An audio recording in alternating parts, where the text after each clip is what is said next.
안녕하십니까. 송국근의 혼술입니다. 어제 문재인 대통령이 조국 법무부 장관 임명을 무단 임명을 강행을 했습니다.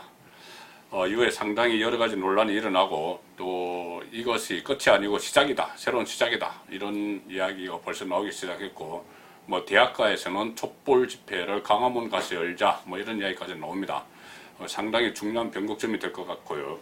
그래서 오늘 조간신문도 전부 다 이야기입니다. 조선일보 같은 경우를 보면 일면 톱이 독선의 정치, 조국 임명 강행 이렇게 했습니다.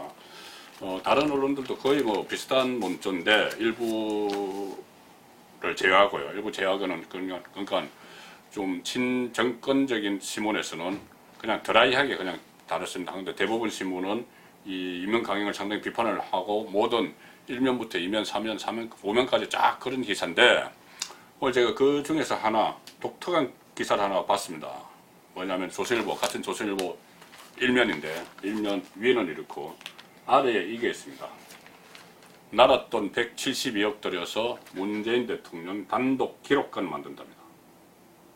이게 갑자기 이게 왜 나왔을까? 물론 이게 뭐 지금 시작된 것은 아니고, 이 한국당 박안수 의원이 행정안전부에서 자료를 받은 겁니다. 그 자료를 받은 거에 따르면은 문재인 대통령의 그 기록관을 172억 원의 세금을 들여서 2022년 5월 개관 목표로 건립한답니다. 2022년 5월이면 문재인 대통령 임기가 끝나는 그 시점이죠.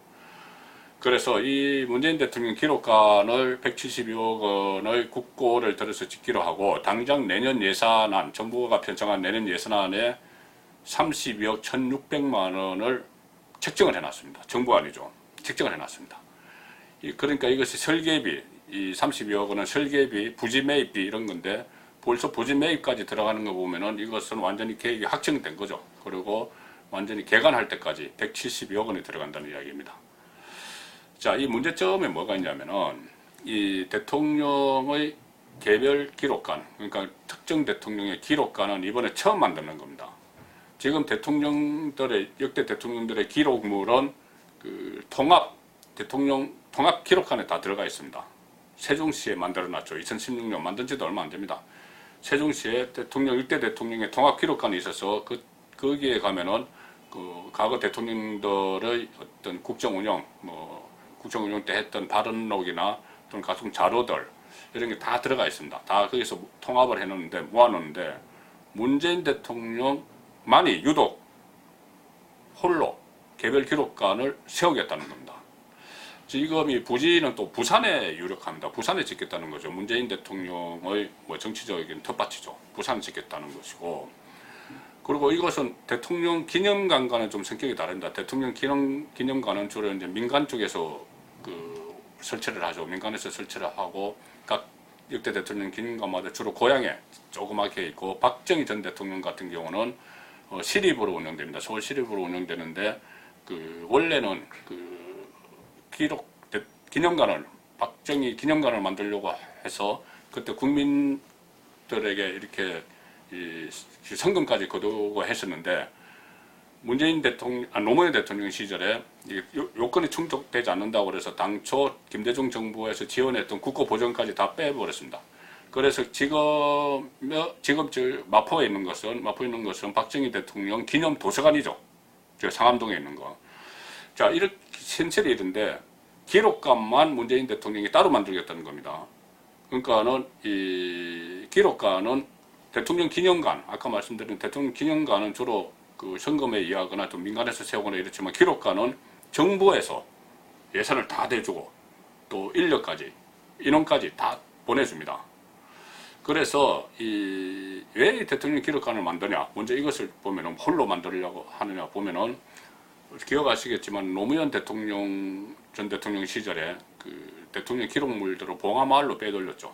봉하마을로 빼돌렸고, 그 다음에 김정일과의 남북정상회담에서 NLL을 포기한다, 이 발언 여부를 놓고 논란이 일어났을 때, 이 봉하마을에서 그 정상회담 그 회의록에 사본이 발견되게 되었습니다. 그때 문재인 대통령이 그 비서실장으로서, 당시 노무현 전 대통령 비서실장으로서 그것을 봉하마을로 옮기는데 관여를 했기 때문에 뭐 조사를 받게 됐습니다. 그러니까 이것을 어떤 뭐 고향으로 옮기거나 뭐 통합기록관으로 가게 되면은 누구든지 이것을 신청을 해서 볼 수가 있죠. 아니, 볼 수가 있는데, 이렇게 나 홀로 기록관을 딱 개별 기록관을 만들어 놓으면은 이 관장을 문재인 대통령이 임명을 하게 됩니다. 기록관 관장. 그 문재인의 사람들로 다 이제 그 기록관을 지키겠죠. 그러면은 웬만한 것은 자료를 그 뭐 요구를 해도 잘 내놓지 않을 수가 있죠. 그러니까는 5년 동안 한 국정 운영 기록을 거의 봉인해 놓은 겁니다. 잘 유출이 안 되도록. 아마 그런 목적으로 하는 것 같은데, 또 하나 문제는 뭐냐면은 문재인 타운이 될 수 있다.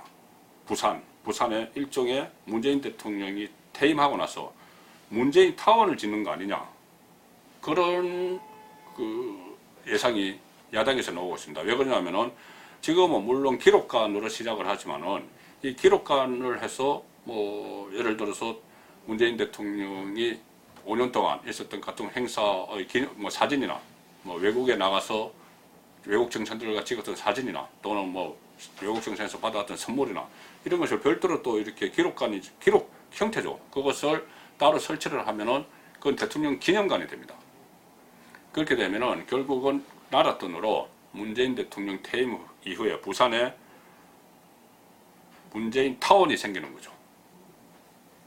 아마 그런 것까지 다 염두에 두고 시작했던 것 아닌가 싶은데, 그러니까 이것을 두고